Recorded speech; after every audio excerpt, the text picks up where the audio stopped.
Hi, and welcome back to Stresses and Successes of a Solopreneur. This is technically my first episode of the year, even though it's already the 23rd of January. And honestly, it feels quite fitting because for me, this year didn't begin with big goals or perfectly mapped out plans. It began with real life kicking in quickly. Back to school routines, full days, financial pressure, and that familiar solopreneur tension of trying to build something meaningful while still needing a stability. And somewhere in the middle of all of that, I realized something important. The year doesn't really start when the calendar changes. It starts when you get honest. January has been very unglamorous. Busy with logistics, admin, and decisions that don't always look impressive from the outside, but matter deeply behind the scenes. And one of those decisions was saying yes to stepping back into the classroom. The school where I worked asked if I could help out after a teacher resigned suddenly. And I said yes, for a few reasons. I needed the income boost, and I genuinely wanted to help the school. And I was a bit curious. I wanted to know whether that part of my life still felt aligned, whether the teaching in the classroom still gave me the same sense of fulfillment it once did. And the answer came quickly, very quickly. I've outgrown it. Not in a bitter way or with frustration or regret, just with calm certainty. I no longer feel the same fulfillment in that space.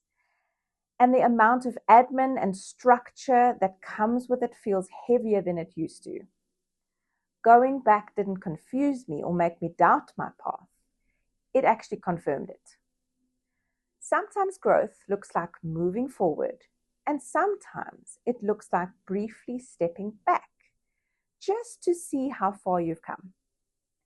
What surprises me was that this realization didn't only show up in my classroom, it showed up in my business as well. Around the same time, I started looking closely at my website and my messaging, and I could feel it. The words didn't sound like me anymore. The way I explained myself felt like it came from the older version of who I was. Even the idea of sending cold emails to high school parents suddenly felt misaligned and wrong.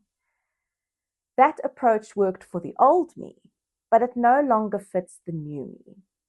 I wasn't just outgrowing a role. I was outgrowing a way of showing up, a way of marketing, and a way of trying to convince people that I was worth listening to.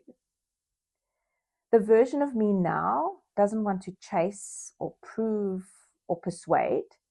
She wants to connect. Selling, for me, has shifted into something much calmer. It looks like clear landing pages that speak to the right people, not everyone. It looks like thoughtful pamphlets handed out to parents in real conversations.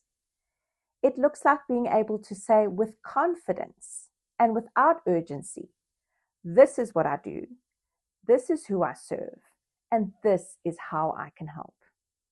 No desperation or convincing, just clarity. And what I've learned through all of this is not every detour is a mistake. Sometimes a short-term decision protects a long-term vision. And saying yes doesn't mean you've lost direction.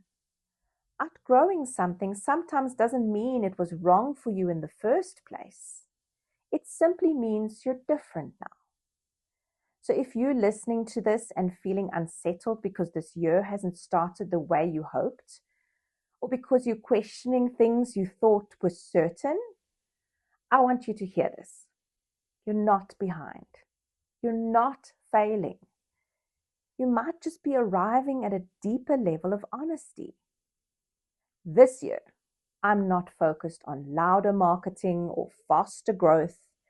I'm choosing alignment, and I'm choosing resonance. And I'm trusting that the right people don't need convincing.